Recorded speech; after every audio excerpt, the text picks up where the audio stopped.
ദൈവസ്നേഹത്താൽ നിറഞ്ഞിരിക്കുന്ന പ്രിയ സുഹൃത്തുക്കളെ, എല്ലാവർക്കും മഞ്ഞുപോലൊരു ഫാമിലിയുടെ ഏറ്റവും പുതിയൊരു വീഡിയോയിലേക്ക് സ്വാഗതം. ഞാൻ നിങ്ങളുടെ സ്വന്തം ജീന. ഞാൻ നമ്മുടെ കൃപാസന മാതാവിൻ്റെ അടുത്ത് പോവുകയും ഉടമ്പടി എടുക്കുകയും ചെയ്ത കാര്യം നിങ്ങൾക്ക് എല്ലാവർക്കും അറിയാമല്ലോ. ഞാൻ ഓൾറെഡി അത് നിങ്ങളുടെ അടുത്ത് പറഞ്ഞിട്ടുണ്ട്. അപ്പം കൃപാസന മാതാവിനെ പറ്റി അറിയാത്ത ആരും തന്നെ ഉണ്ടാവില്ല. പക്ഷേ ഇതുവരെ മാതാവിൻ്റെ അടുത്തേക്കൊന്നും എത്തിപ്പെടാൻ പറ്റാത്ത ആൾക്കാർ, ഒരുപാട് ആഗ്രഹിച്ചിട്ടും ഇതുവരെ അവിടെ ഒന്നും വന്ന് കയറാൻ പറ്റാതെ വെയിറ്റ് ചെയ്തിരിക്കുന്ന ഒരുപാട് ആൾക്കാരുണ്ട്. ജീന അവിടെ വരാനും കാണാനും ആഗ്രഹമുണ്ടെന്ന് പറഞ്ഞിട്ടുള്ള ഒരുപാട് ആൾക്കാരുണ്ട്. അപ്പം അവർക്കെല്ലാം വേണ്ടിയിട്ട് കൃപാസന മാതാവിൻ്റെ ആ ആരാധനാ കേന്ദ്രം എങ്ങനെയാണ് ഇരിക്കുന്നത്, അതിൻ്റെ ഉൾഭാഗമൊക്കെ എങ്ങനെയാണെന്നൊക്കെ നിങ്ങളെ ഒന്ന് കാണിച്ചു തരാൻ വേണ്ടിയിട്ടാണ് ഞാൻ ഈ വീഡിയോ ചെയ്യുന്നത്. എല്ലാവർക്കും മാതാവിൻ്റെ എല്ലാ കൃപയും അനുഗ്രഹങ്ങളും ഉണ്ടാവട്ടെ. ഈ വീഡിയോ കണ്ടുകൊണ്ടിരിക്കുന്നവർ അല്ലെങ്കിൽ നാളെ കാണാൻ പോകുന്നവർ, അവർക്കെല്ലാം നാളെ ഒരിക്കൽ മാതാവിൻ്റെ അടുത്ത് പോയി മാതാവിൻ്റെ ഉടമ്പടി എടുക്കാനും മാതാവിൻ്റെ അനുഗ്രഹങ്ങൾ നേടിയെടുക്കാനും എല്ലാവർക്കും സാധിക്കട്ടെ. വീഡിയോ കണ്ടോളൂ.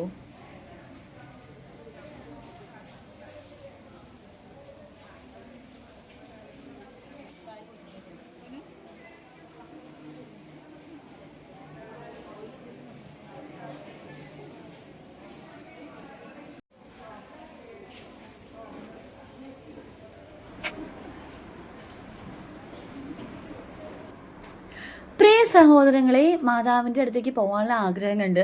നമ്മൾ എറണാകുളത്ത് നിന്ന് അതിരാവിലെ തന്നെ കൃപാസനം ഉടമ്പടി ധ്യാന കേന്ദ്രത്തിലേക്ക്, ആലപ്പുഴ കലവൂരുള്ള ആരാധനാ കേന്ദ്രത്തിലേക്ക് എത്തിയിരുന്നു. രാവിലെ ഭയങ്കര തിരക്കായിരുന്നു കേട്ടോ. കാരണം മാതാവിനെ കാണാൻ അറിയാൻ ആഗ്രഹിക്കുന്ന ഒരുപാട് ആൾക്കാർ ലോകത്ത് നാനാ ഭാഗത്തു നിന്ന് വരുന്നുണ്ട്. പുറത്തൊക്കെയുള്ള പ്രവാസികളായിട്ടുള്ള ആളുകളൊക്കെ എമർജൻസി ലീവ് എടുത്ത് വരെ മാതാവിനെ കാണാൻ ആളുകൾ വരുന്നുണ്ട്, മാതാവിൻ്റെ അടുത്ത് സാക്ഷ്യം പറയാനും ഒക്കെ ആയിട്ട്. അപ്പം ഒരു തവണ ഉടമ്പടി എടുത്ത ആൾക്കാർക്ക് വീണ്ടും വീണ്ടും ആ ഒരു ഉടമ്പടി ജീവിതത്തിൽ തുടരാനുള്ള ആഗ്രഹം മാത്രമേ ലൈഫിൽ ഉണ്ടാവുള്ളൂ. കാരണം അത്രമാത്രം ദൈവകൃപയും ഈശോയുടെ സാന്നിധ്യവും മാതാവിൻ്റെ പ്രസൻസും ഒക്കെ നമുക്ക് എപ്പോഴും നമ്മുടെ ലൈഫിൽ ഉണ്ടാവും. ഒരിക്കലും നമ്മളത് വിട്ട് കളയാൻ ആഗ്രഹിക്കില്ല. അപ്പം ആദ്യമായി ഉടമ്പടി എടുക്കാൻ വരുന്നവരുടെയും ഓൾറെഡി എടുത്ത ഉടമ്പടി പുതുക്കാൻ വരുന്നവരുടെയും പിന്നെ മാതാവിൻ്റെ അടുത്ത് നിന്ന് കിട്ടിയ അനുഗ്രഹങ്ങളുടെ സാക്ഷ്യം ലോകം എമ്പാടുമുള്ള ആളുകളുടെ മുൻപിൽ വിളിച്ചു പറയാനായിട്ട് വരുന്നവരുടെയൊക്കെ തിരക്കാണ് അവിടെ. അപ്പോൾ നമ്മൾ തിരക്കുകളെല്ലാം കഴിഞ്ഞ് ഒരു ശാന്തമായ ഒരു വൈകുന്നേര സമയത്താണ് നമ്മൾ ഈ വീഡിയോ എടുക്കുന്നത്. കാരണം വേറെ ഒന്നുമല്ല, ആളുകൾ ഭക്തിപൂർവ്വം പ്രാർത്ഥിക്കുന്ന സമയത്ത് അതിൻ്റെ ഇടയ്ക്ക് നമ്മളൊരു വീഡിയോ എടുത്തിട്ട് ചെറുതായിട്ട് പോലും അവരുടെ ശ്രദ്ധ നഷ്ടപ്പെടേണ്ടല്ലോ എന്ന് വിചാരിച്ചിട്ടാണ് നമ്മൾ കാത്തിരുന്നത്. നമ്മൾ പ്രാർത്ഥനകളും കാര്യങ്ങളും ഒക്കെ കഴിഞ്ഞ ശേഷം തിരക്കുകളെല്ലാം ഒതുങ്ങിയ സമയത്താണ് നമ്മൾ, വളരെ കുറച്ച് ആളുകൾ ഉണ്ടായിരുന്ന സമയത്താണ് നമ്മൾ ഈ വീഡിയോ എടുക്കുന്നത് കേട്ടോ. എനിക്ക് തോന്നുന്നു നിങ്ങളെ കാണിച്ചു തരാൻ വേണ്ടിയിട്ടേ മാതാവ് ഒരുക്കി തന്നൊരു സമയമാണ്.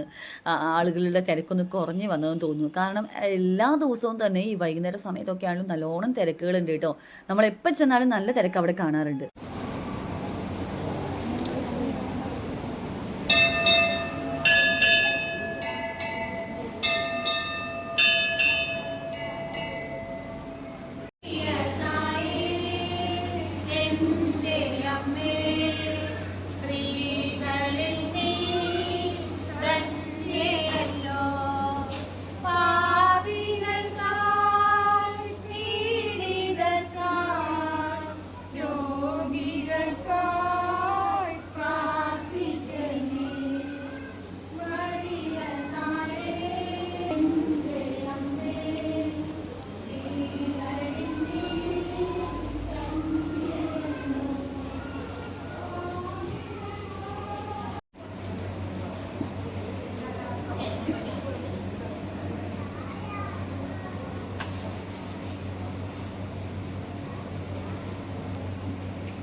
അമ്മേ പരിശുദ്ധ അമ്മേ, മാതാവേ, ഉപാസനത്തിലൂടെ ഞങ്ങൾക്കും ഞങ്ങളുടെ ദേശത്തിനും അമ്മ മധ്യസ്ഥം തേടുന്ന എല്ലാ അനുഗ്രഹങ്ങൾക്കും കൃപകൾക്കും ഞങ്ങളിപ്പോൾ ഹൃദയം നിറഞ്ഞ നന്ദി പറയുന്നു.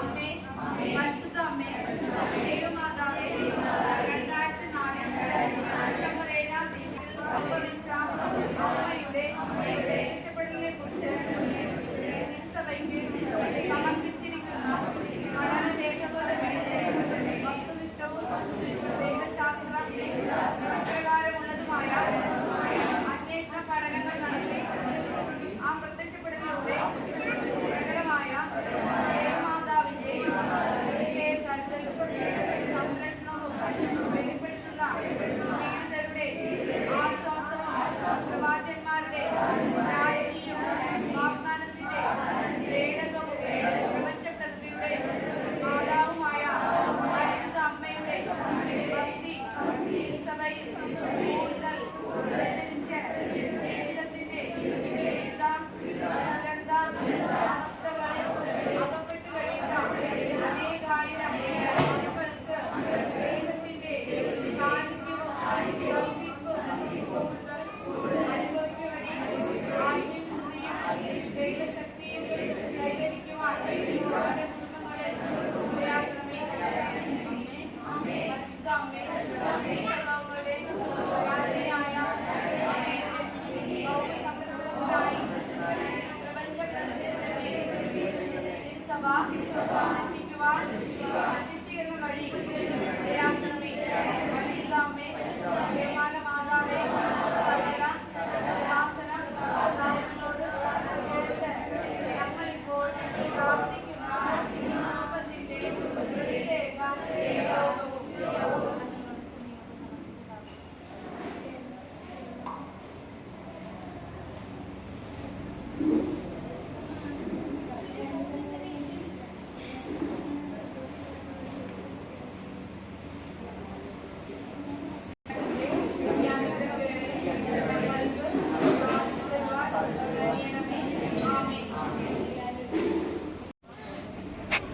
ഈശോയിലെ പ്രിയ സഹോദരങ്ങളെ, നമ്മളിപ്പോൾ കണ്ടത് എന്താണെന്ന് വെച്ച് കഴിഞ്ഞാൽ ഉടമ്പടി എടുത്ത ആളുകൾ മാതാവിൻ്റെ രൂപവും വഹിച്ചുകൊണ്ട് ഒരു പ്രദർശനമായിട്ട് പള്ളിയിലേക്ക് ആരാധനാലയത്തിനടുത്തേക്ക് വരികയും ഓരോ സ്ഥലങ്ങളായി പ്രാർത്ഥനകളൊക്കെ നടത്തി അവസാനം മാതാവിൻ്റെ അടുത്ത് കൊണ്ടുവന്ന് നമ്മുടെ നിയോഗങ്ങൾ, നമ്മൾ ആദ്യം തന്നെ നമ്മുടെ ആഗ്രഹങ്ങൾ, ആവശ്യങ്ങൾ, മനുഷ്യനെ കൊണ്ട് സാധിക്കാത്തത് ദൈവത്തിന് സാധിക്കുമെന്ന ഉറച്ച ബോധ്യത്തിൽ നമ്മൾ മാതാവിനോട് ആവശ്യപ്പെടുന്ന നമ്മുടെ ആവശ്യങ്ങൾ, അത്രയും അത്യാവശ്യമായ കാര്യങ്ങളൊക്കെ എഴുതിയ പേപ്പർ മാതാവിന് മുമ്പിലെ വാഗ്ദാന പേടകത്തിൽ നമ്മൾ നിക്ഷേപിക്കുന്ന കാഴ്ചയാണ് നിങ്ങൾ കാണുന്നത്.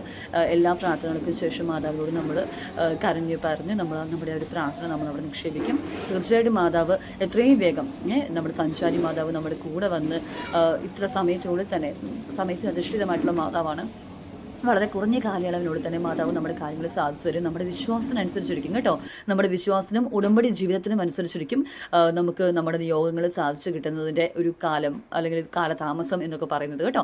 തീർച്ചയായിട്ടും നമ്മൾ ഉടമ്പടിയിൽ പറഞ്ഞിരിക്കുന്നത് പോലെ തന്നെ എല്ലാ കാര്യങ്ങളും കൃത്യമായി പാലിക്കാൻ ശ്രദ്ധിക്കുക.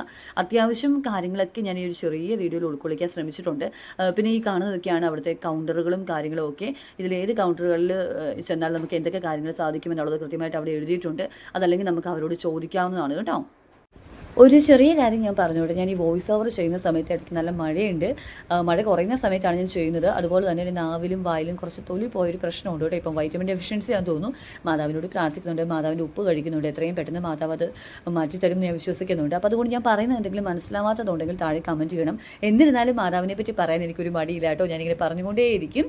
പിന്നെ നമ്മുടെ പ്രിയ സ്നേഹിതൻ എന്നോട് ചോദിച്ചിട്ടുണ്ടായിരുന്നു, ഒരു സഹോദരൻ ചോദിച്ചിട്ടുണ്ടായിരുന്നു, ചീന മണ്ണുടമ്പടിയുടെ മണ്ണ് എവിടെയാണ് കിട്ടുക എന്ന്. ഈ ഒരു പോർഷനിലാണ് മണ്ണുടമ്പടിയുടെ മണ്ണ് കിട്ടുന്നത്. അത് കൈമാറ്റം ചെയ്യാൻ പറ്റുമോ എന്നുള്ളത് ഞാൻ ഓഫീസ് കൗണ്ടറിൽ ചോദിച്ചപ്പോൾ അത് കൈമാറ്റം ചെയ്യേണ്ട, വിശ്വസിക്കുന്ന ആളോട് വന്ന് ഇവിടെ മാതാവിനോട് പ്രാർത്ഥിച്ച് വന്ന് ഉടമ്പടി നോക്കി അതുപോലെ ഉടമ്പടി കൈക്കൊണ്ട് ഇതൊന്ന് മണ്ണ് അവിടെ നിന്ന് എടുത്തുകൊണ്ട് പോയി പ്രാർത്ഥിച്ചോളാനാണ് പറഞ്ഞത് കേട്ടോ. അത് കൈമാറ്റം ചെയ്യുന്നതിനേക്കാളും വിശ്വസിച്ച് നമ്മൾ തന്നെ എടുക്കുന്നതാണ് എപ്പോഴും നല്ലത്. എൻ്റെ പ്രിയപ്പെട്ടവരെ, ഞാൻ നിങ്ങൾ എന്നോട് ചോദിച്ച ചോദ്യങ്ങളിലേക്ക് ഉത്തരങ്ങൾ എൻ്റെ പരിമിതമായ അറിവിലും അവിടെ ചോദിച്ചറിഞ്ഞ ഒരു ഇൻഫർമേഷൻ്റെ വെളിച്ചത്തിലൊക്കെ മാക്സിമം നിങ്ങളിലേക്ക് എത്തിക്കാൻ ഈ കുഞ്ഞു വീഡിയോയിൽ കൂടെ ശ്രമിച്ചിട്ടുണ്ട്. ഇനിയും നിങ്ങളുടെ സംശയങ്ങളുണ്ടെങ്കിൽ ഈ നമ്മുടെ വീഡിയോയുടെ താഴെയായിട്ട് നിങ്ങൾ കമൻറ്റ് ചെയ്യുക. അടുത്ത വീഡിയോയിൽ ഉറപ്പായിട്ടും ഞാനുള്ള മറുപടികൾ നിങ്ങളിലേക്ക് എത്തിക്കുന്നതായിരിക്കും. അതിനുള്ള ദൈവകൃപ മാതാവ് എനിക്ക് തരട്ടെ. ഒരുപാട് സ്നേഹം. എല്ലാവരെയും ഈശോ അനുഗ്രഹിക്കട്ടെ കേട്ടോ.